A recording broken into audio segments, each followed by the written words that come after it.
Habari watu wangu wa Fredi Swahili. Leo tunaangalia vocabulary au misamiati 10 muhimu zaidi.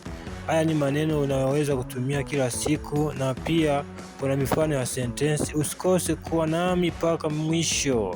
Pia nisaidie kubonyeza neno subscribe kisha ubonyeze na like. Haya sasa tuanze na furaha.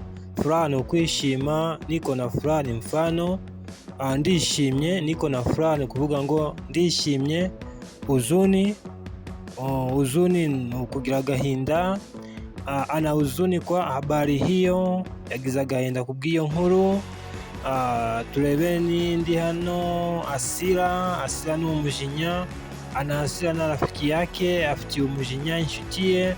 Hofu ni ugushidikanya, mtoto huyo ana hofu ya giza. Uyu mwana ari gushidikanya cyangwa agize ubwoba. Umwijima uri hanze. Neno lingine ni msisimuko. Tumejisikia msisimuko kwa safari hiyo. Tumvise ikikango kubw'urwo rugendo. Njaa, inzara. Nasikia njaa, ndumva inzara. Kiu, inyota, nina kiu, mfite inyota. Chuki, amakimbirane. Jirani yangu hana chuki. Muturanyi wanje nta makimbirane agira. Kuchoka, kunanigwa.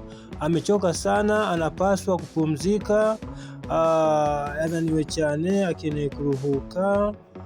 Sasa ndugu yangu, nakuomba, tumefika mwisho wa kipindi chetu. Nakuomba tafadhali nisaidie kubonyeza neno subscribe, kisha ulike na comment. Pia utupe maoni yako, ni kipi tunapaswa kubadilisha kwa mtazamo wako. Tukutane kwenye kipindi kijacho. Asante sana ndugu yangu.